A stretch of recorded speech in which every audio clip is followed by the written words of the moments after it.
Hi, everybody. Welcome to Horsepower Heritage. I'm MacLeod. And greetings wherever in the world you may be listening. And coming up today, we'll be going back to the future with a look at some 80s automotive icons. And I guarantee you no DeLoreans. But before we get started, I want to thank you guys for all your support of the podcast. And there's a few ways to do that, by the way, whether it's just telling your friends about the show or maybe leaving a quick review. And another way, if you want to support the show, you can visit buymeacoffee.com/HP Heritage. Buy Me a Coffee is just a new way to support creators online, kind of like some other platforms out there, but I honestly prefer Buy Me a Coffee. I just think it's easier for me and for you. And I'll put a link in the show notes for that. But anyway, if that's a way you want to support the show, it's out there for you, and I appreciate it. And I hope your summer's been terrific if you're in the Northern Hemisphere. If you're down there in Australia, I bet you can't wait for summer. The last couple of weeks have been pretty exciting for me in terms of cars. You know, I was up in Monterey, California for Car Week, which is always overwhelming, but I feel like it was really an especially incredible year, particularly at the Pebble Beach Concours. Amazing cars. And I made a lot of great connections that week, and some awesome things are going to be happening here on the podcast as a result of that. So I'm really excited about what's coming. And then, of course, last weekend was the 24 Hours of Le Mans, and I thought that was a very exciting race. If you didn't watch it live, then definitely check it out online if you can. And I was really pulling for the Glickenhaus racing team. They were making their Le Mans debut in the new hypercar class and taking on the big boys from Toyota. And they ran a spectacular race. They finished 4th and 5th overall, which is tremendous for the first time out for a team. And that field in the Le Mans hypercar class is going to get crowded in the next few years. There's actually two classes, Le Mans hypercar and then Le Mans Daytona hybrid. Yeah, a lot of manufacturers are going to be jumping in. Ferrari, BMW, Audi, Porsche. So that's going to be exciting to see what happens there. It's been a great couple of weeks if you're a car nut. So anyway, back to business. Get ready to go back to the 80s. That's coming up right after this.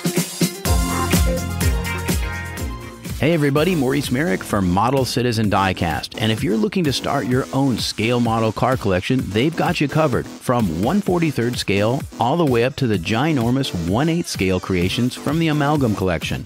And by the way, congratulations to our Model Citizen and Horsepower Heritage Contest winner, Jackson T. Hall of Texas. Jackson, you're the winner of the 1/43rd scale Corvette C8 in that brilliant yellow. And your model is on the way along with some Horsepower Heritage decals. And thanks to everyone who entered the contest. And if you want to see more great scale model cars, visit the website modelcitizendiecast.com or check them out on Instagram at Model Citizen Diecast. They've got something for everyone, from race cars to street cars, even some 4x4s. Model Citizen Diecast, because your inner child still wants to play with cars. And now it's time to go back to the 80s, right here on Horsepower Heritage. Well, where do we start? Well, how about the Econobox that really launched the whole hot hatch craze? That's the Volkswagen Golf GTI. The world fell in love with the Volkswagen Beetle in the 50s and 60s, and in many ways, it was the right car at the right time. And it's probably the second most significant production car in history behind the Model T Ford, at least in my opinion. But by the early 1970s, the Beetle and its air-cooled siblings were definitely yesterday's news, and sales were slipping drastically, and it was time for a replacement. But when you consider that the Beetle was essentially Volkswagen's very identity as a brand, you realize that was a challenging task. Luckily, in the early 60s, Volkswagen had purchased 3 other German brands from Mercedes-Benz, and those were Auto Union, DKW, and Audi. The Audi brand had pretty much been asleep since before World War II, but Volkswagen planned to relaunch it, and meanwhile Mercedes had been planning to replace the DKW traditional 2-stroke engines with a new 1.5-liter water-cooled 4-cylinder that they'd designed. So when Volkswagen bought those 3 brands, that engine came with the deal, and what they did was the DKW brand was phased out, and the new Mercedes-derived engine was going to go into a new line of front-wheel drive economy sedans under the Audi brand. And VW set up a separate engineering and design team for Audi. Which brings us back to the question of replacing the Beetle. VW's expertise was with a very specific platform, air-cooled rear-engine economy cars for the masses. But they realized they needed a whole new paradigm. So when it came to making that change, in a sense, the student, Audi, became the master. because the new generation of 1970s Volkswagens were basically Audis under the skin. And VW wisely hired Giorgetto Giugiaro to set a new direction for their design language. He's a pretty legendary Italian designer. I've talked about him on the show before, but his geometric folded paper styling was cutting edge, and it resulted in the Volkswagen Passat, the Scirocco, and most importantly, in 1974, the Golf Mark I, a two-box front-wheel drive hatchback. And that's the car that saved Volkswagen. And by far, the Golf went on to become Giugiaro's most commercially successful car design. Meanwhile, some insiders at Volkswagen were secretly working on a performance version of the Golf, with Bosch fuel injection, a stiffer suspension, lowered stance, anti-roll bars, vented front disc brakes, and alloy wheels. When they revealed the project to Volkswagen management, the bosses approved a limited production run of 5,000. But the new GTI was a smash hit, and they turned out almost 500,000 of them over the next decade. And by the way, they built 6.8 million Golf Mark Is in total. Like I said, the GTI really was the car that launched the hot hatch craze. And it was badged as the Rabbit GTI in North America, and I think it was a turning point for young car enthusiasts at the time who'd missed the muscle car era entirely, and 10 years earlier they probably wouldn't have looked twice at a European car. But the GTI was a new paradigm. It was cheap fun. It didn't take itself too seriously. The tartan interior and the golf ball shift knob were a perfect example of that. And by the way, Lee Iacocca took notice of the GTI, and when he was hired by Chrysler, he enlisted Carroll Shelby to cook up a special edition of the Dodge Omni, which was itself basically a knockoff of the Golf. And finally, I have to give honorable mention here to the Volkswagen Golf Cabriolet, because here in the United States, it was even more popular than the GTI, at least it seemed that way. And I think every sorority girl had one. And they never put the top up, and for some reason they all wore giant bows in their hair. Don't ask me why. It was the 80s.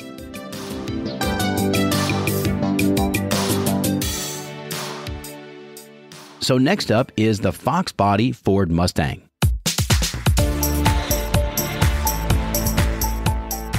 So this was the third generation Mustang, and its popularity in the 80s marked the point when Ford started to recover from the malaise era, and that was brought on by the 1973 OPEC oil embargo and the resulting gas crisis. Just 2 months after that crisis began, Ford management approved the so-called Fox platform, which was a mid-size unibody design, and basically it was their attempt to produce a world car in order to simplify manufacturing and save money through all of Ford's divisions, the UK, Germany, Australia, and the Americas. And Lee Iacocca, who was a key figure in the creation of the original Mustang, was Ford's president at the time. They fired him later. That's when he went to Chrysler. But the man who really gets credit for the Fox Body Mustang is Jack Telnack. He'd been vice president of design at Ford of Europe, and when he was called back to Dearborn in 1976 to lead the work on the new Mustang, he brought a European approach back with him. His vision was to incorporate aerodynamic principles in the design, which was something of a risk because Henry Ford II believed that his cars should have a prominent upright front end. Some people thought Telnack would be committing career suicide by proposing a sloping nose and a sort of toned-down athletic look. But fortunately, Henry Ford II was all in on the concept, and the car was ready by 1978. Ford advertising called it a new breed of Mustang, and it emphasized how the aerodynamic shape helped the car cut through the wind. Remember, gas crisis, fuel economy. Anyway, it was chosen as the official pace car at the 1979 Indianapolis 500, and they built just under 10,500 Indy pace car editions. So you could get your new Mustang with a 4-banger, a V6, or the 5-liter V8, and there was even a turbocharged option of that 4-banger. But shortly after the car hit the market, the Iranian Revolution caused a panic in the world oil markets, and the gas prices soared once again, killing the 5-liter V8 for a short time. But within a couple years, Ford was committed to bringing performance back and competing with sporty European models. So they released the Mustang SVO, Special Vehicle Operations, which had a 4-cylinder turbo putting out a modest 200 horsepower, which is kind of laughable today, but in the 1980s we had a nationwide 55 mile per hour speed limit, and big horsepower was still considered kind of shameful.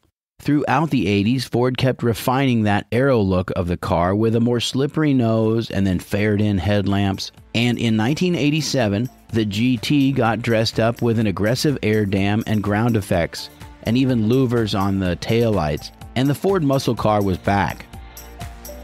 Now over at Chevrolet, the third-generation Camaro was ready by 1982, but it was riding on the same F-body platform it started with in 1967. The Camaro was even more radical than the Mustang, though, with much wedgier Italian-inspired styling. Chevy even badged it as a Berlinetta for a while, which is a term used for many Italian sport coupes over the years. With 225 horsepower, the Camaro IROC Z edged out the Mustang GT's 200 ponies, but it was 3,300 pounds compared to the Mustang's 2,800. And the Camaro had a massive front overhang, and it was generally huskier in all dimensions compared to the nip and tuck proportions on Jack Tilnack's Mustang. To sum it up, the Fox Body Mustang was the high school quarterback's car, and the Camaro was for the guy who played drums in a Motley Crue cover band. And I remember one guy I went to high school with who was a total rocker, and he always had a fat roll of $20 bills in the center console of his Camaro. I have no idea why. I never asked any questions. Next, a car totally unlike the Mustang or the Camaro, the scrappy little Toyota MR2, which came out in 1984. The Mr. 2, as we called it, was a mid-engine rear-wheel drive, two-seat little wedge of a car, and it was basically a copy of the 1972 Fiat Bertone X19, which was designed by Marcello Gandini, not surprisingly. The X19 was a pretty exciting car for 1,300 cc's and 75 horsepower. It was a little guy. But by 1982, Fiat had pulled out of North America, and the Mr. 2 filled its place nicely. It was powered by the humble 4-cylinder from the Corolla, and initially it made just over 100 horsepower, but later it got a supercharger, and with 16 valves and twin overhead cams, it made a respectable 145 horses. And it was a car you could flick around and keep the revs high and have a little fun, but like all Toyotas, it was an appliance when you just wanted to get around from point A to point B. And the T-tops were a classic 80s option. I remember the first time I saw the Mr. 2 on the cover of Automobile magazine. It was their first issue. And they put it up against the Ferrari 308 and declared the MR2 was the better car. And I think they got a lot of hate mail on that. Well, hot on the heels of the MR2 was the Honda CRX SI. Honda was riding high on the success of the Accord and the newly introduced for 1984 Prelude Coupe. And the hatchback CRX earned a loyal following from the start when it debuted in 1985. The first-gen CRX was a little boxy, but in 1988, the Gen 2 car got much curvier, and it had a really attractive cam tail. And if you don't know what a cam tail is, basically it's an aerodynamic principle that was discovered in the 20s, I believe. And the idea is that if the back of the car is more or less cut off abruptly, it reduces aerodynamic drag. So another good example of a cam tail would be the Shelby Daytona Coupe, or for that matter, the Ford GT40. Anyway, the CRX had that cam tail, right? And then they had a little glass panel on the lower section of the hatchback, which was an Italian design element borrowed from the Lamborghini Espada, which was another Marcello Gandini design. All in all, the CRX was a cheap, sporty, and attractive little coupe, and it became a favorite of autocrossers and, of course, especially the Japanese tuner crowd. But if you wanted something roomier that could devour the pavement at a lightning pace, there were two cars in the 80s that became legends in their own time: the BMW M5 and its little brother, the BMW M3. And granted, they're both a little bit more expensive than a Mr. 2 or a CRX. There are a couple of stories about the birth of the M5. One is that engineers in BMW's motorsport division decided to take the new E28 four-door sedan and swap in the 3.5-liter 286 horsepower straight six from the M1 supercar, because the M1's racing career was over, and also because why not? The other story is that Eberhard von Kuenheim, the CEO of BMW, traveled all over Germany very swiftly with a big security detail. Now remember, this was the early 80s when there was a great deal of tension between communist East Germany and capitalist West Germany. Kuenheim's executive transport was a 745i Turbo, and his security detail needed to keep up, naturally, so he ordered several 5 Series sedans to be hot-rodded for that purpose, and supposedly out of that came the M5. But whatever the origin of the car, it was approved for production in 1984 and instantly became a benchmark for production sports sedans. The E28 M5 was a pretty special car. It was hand-built, and the total first-generation production was just over 2,200 units, which made it destined to be a collectible. And when you think of BMW's emphasis on performance and driving pleasure, this is the car that set the bar in a way that no other four-door had any expectation of doing. The origin story of the BMW M3 is a little more straightforward because it was a true homologation special. Alright, let's talk really quick about homologation. Basically, in Europe, that's the process whereby a car gets sanctioned for racing based on a certain number of commercially produced units. And to qualify to race any car in the German Touring Car Championship, manufacturers had to build 5,000 units. So in 1986, BMW Motorsport took their new E30 3 Series and fitted a normally aspirated 200 horsepower 4-cylinder, a 5-speed Getrag gearbox, a race-tuned suspension and brakes, and they also did a lot of tweaks to the bodywork for a lower drag coefficient and more downforce. The car also had, may I say, a magnificent set of box flares to accommodate bigger wheels and tires. In fact, the only panel in the M3 shared with the Garden Variety 3 Series was the hood.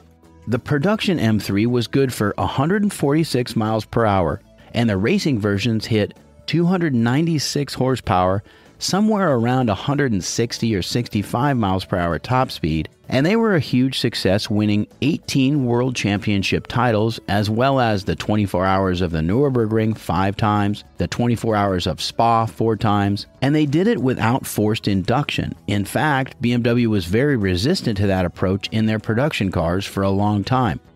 And here we are today, you can't buy a BMW without a turbocharger. BMW built 17,184 M3 coupes in the first generation's 5-year run, and only 2,211 M5s. So they're both pretty rare cars. The M3 is commanding much higher prices overall than the M5, which is far more rare, but then again, the M3 has that race history and 2 doors. Anyway, they're both collectible, great cars. But if you prefer American muscle, the 80s car that claims that crown is the GNX. I think it really marked the official return of the muscle car. So remember how I explained that the Mustang and the Camaro were sort of shy about getting back into high performance? Well, Buick said, "Hold my beer and watch this." When it was unveiled in 1987, the GNX was the fastest GM production car ever built. It was a heavily modified Buick Grand National, a performance car unto itself, and it was built to mark the end of production for the elderly G-body rear-wheel drive platform.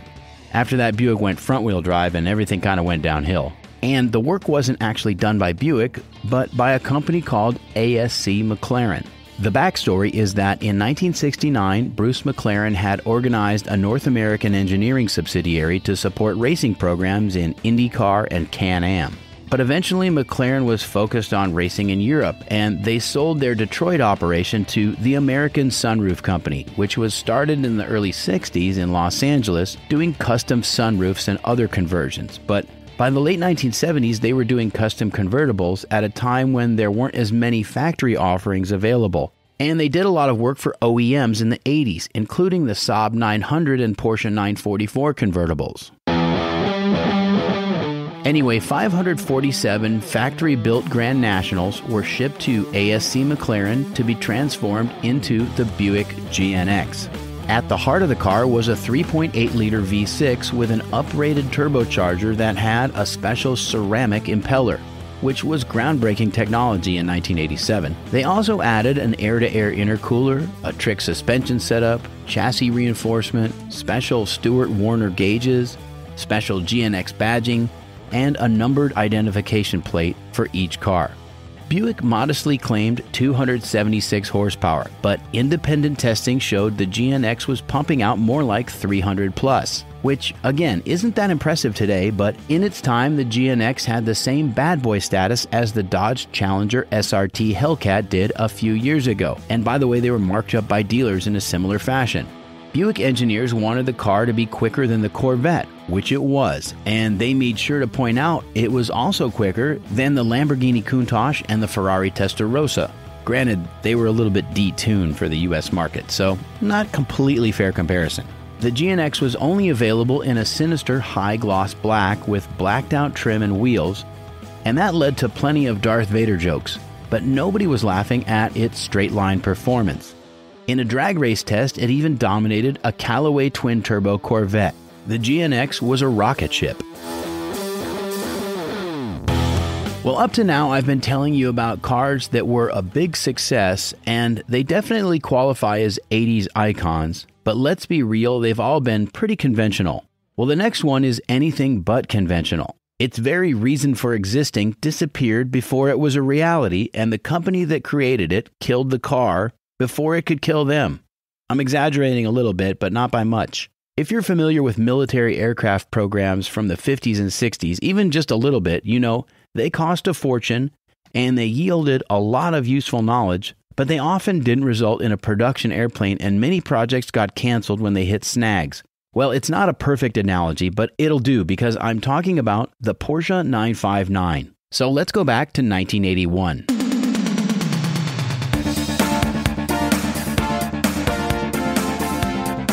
By that time, the Porsche 911 was nearly 20 years old, and although Porsche was better than anyone else at executing an evolutionary development process in its cars, the limitations of the rear-engined, air-cooled 911 were becoming a concern. One of the things, for example, was they weren't sure how they were going to meet coming emission standards and still be making performance cars in 5 or 10 years. But the International Automobile Federation, or the FIA, had issued regulations for a new class of vehicles in the World Rally Championship, and they called it Group B. The great thing about Group B was that it was pretty much wide open.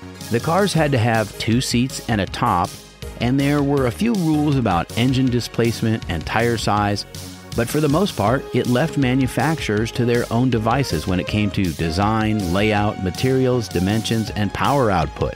And that spawned some of the most rowdy and powerful race machines in history. And the bar for homologation was very low at only 200 units. So naturally, Porsche executives saw this as a great opportunity to push their research and development into new territory, because racing always improves the breed, and Porsche knows racing. One innovation they'd already been working on was an all-wheel drive system, and rallying was the perfect proving ground for that. So for the 959, Porsche used a twin-cam, 16-valve, flat-six twin-turbo engine, similar to its Le Mans 956 car, and that engine was good for 450 German horsepower. And here's something else that made the 959 special. The turbochargers had a genius new setup because they were sequential, meaning one was spooling at low RPM while the other one waited for action higher in the power band. And that virtually eliminated the terrible turbo lag that was inherent with single turbo engines of that era.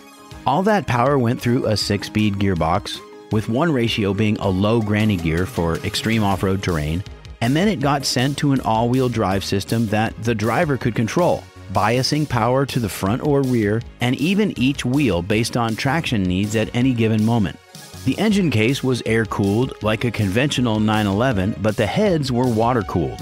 And they used titanium connecting rods for lightness and strength. And of course, driving skill is critical, but the 959 also represented the new era in engine management and traction control, with microprocessors precisely controlling the turbochargers and wheel traction. The bodywork of the 959 was also cutting edge, with layers of Kevlar and Nomex in the body panels and the floor for a strong, light, and rigid structure. Remember, carbon fiber was still a few years away from being a viable commercial-grade material. So Porsche engineers took the basic 911 shape and they created a highly aerodynamic envelope all around it. widening the body with swooping fender flares and efficient front and rear overhangs and a smoothly integrated rear wing for a drag coefficient of 0.31, which is really good, and they virtually eliminated lift at high speeds. The whole package amounted to a car that could make 0 to 60 in 3.6 seconds with a top speed of 198 miles per hour. Amazing for a production road car. All this development took years, however, and the first season of Group B was in 1982, but the 959 really wasn't ready until 1987. And in the intervening years, Group B had proved to be the most intense and dynamic event in motorsport with virtually zero limits. And unfortunately, that translated into a high number of fatalities for drivers and spectators. After a horrifying crash in the 1986 season, the FIA canceled Group B, and the Porsche 959 had yet to run a single Group B event. But by that time, they'd had numerous auto show displays, and their marketing was in full swing, and the development cars had run in the Paris-Dakar Rally. So all the excitement over the 959 was earth-shaking, and Porsche had taken deposits on all of the homologation cars. Building the cars was farmed out to the Bauer Coachworks, with whom Porsche had a long relationship, and Porsche employees supervised the manufacturing process. However, they lost hundreds of thousands of Deutschmarks on each car because they vastly underestimated how much it would cost to produce them. The cars were priced at the equivalent of $300,000 US in what they called the comfort spec, and it was even more if you wanted the competition-prepared sport spec, but it cost Porsche more than twice that amount to make each car. Their engineering was remarkable, but there was really no accounting for the antiquated and inefficient manufacturing methods or for economic fluctuations. So in the end, 292 cars were built at Bauer. And that was it. By the late 1980s, Porsche was facing bankruptcy, not because of the 959, but because their product line had a declining market share and new car designs were still a few years from reality. But the money lost on the 959 certainly didn't help. Porsche probably let out a sigh of relief when the last one was delivered, and they were able to recover in the years ahead with new models like the Boxster. And the 959 helped the company to make big leaps in technology. So what's your favorite 80s icon? I know there's a whole bunch of other cars we could talk about, but I'm going to leave it here for now, and we'll go back to the 80s sometime in the future, I'm sure. Well, that's all for this episode of Horsepower Heritage. If you like what you've heard, don't forget to follow the podcast, tell your friends about it, and leave me 5 stars and a quick review. And all of those things will help me reach more gearheads like you. buymeacoffee.com/HP Heritage if you want to support the show that way. Definitely appreciate it. And that's it for this week. Until next time, I'm Maurice Merrick. Thanks for listening.